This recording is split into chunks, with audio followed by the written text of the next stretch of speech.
Bob Josefsberg has always been involved in trying to help people who are in difficulty or trouble.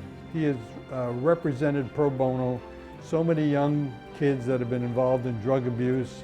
He's done that since almost I've known him, and I've known him for 55 years. He looks at the best part of young people and tries to help them.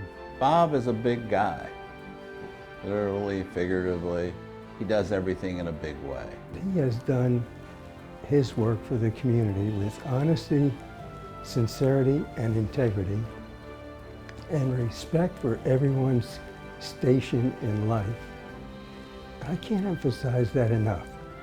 He respects people's station in life, whatever it may be.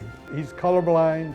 He doesn't believe in any portion of the community being any better than the other part, and he wants to bring everybody together in all of the ways he operates. Kids, the law, drug abuse. He tries to bring people together.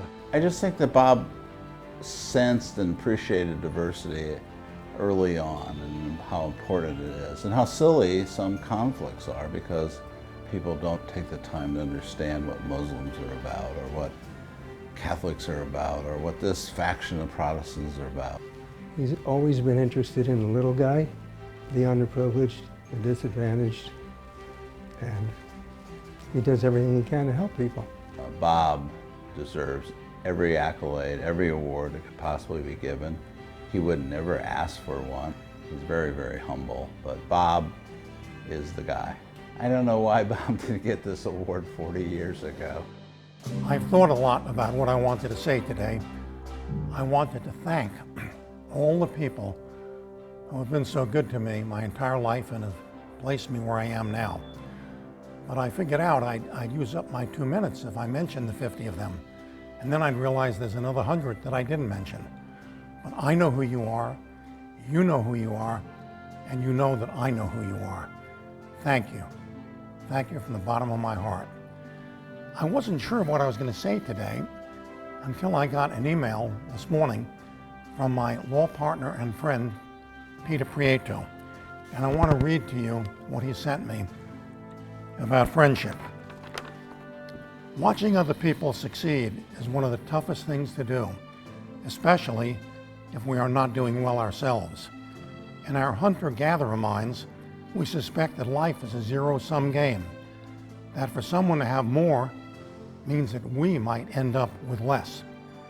But like all parts of philosophy, empathy and selflessness are a matter of practice. It is possible to learn to rejoice in all of the successes of your friends and be moved by their very failure. This is what virtuous people do. They teach themselves to actively cheer for other people, even in cases where that might come at their own expense, and to put aside jealousy and possessiveness. We can do that. That's what MCCJ is about. I want to finish by telling you a story of someone with a choice of going to heaven or hell. And he went down and visited hell. And there was a big round table, 8 people sitting around it. They all had splints at their elbow and couldn't bend their arms. They all had forks and they could take the luxurious food in the center, but they couldn't bend their arm and feed themselves. They were all emaciated, angry, and fighting with each other. He then went up to heaven, saw the same table, the same magnificent food, 8 different people with the same splints on their arms. But he saw something very different. Each of them took food and passed it to the people on their left and their right. And they were fed by the people on their left and their right. That's what MCCJ is about.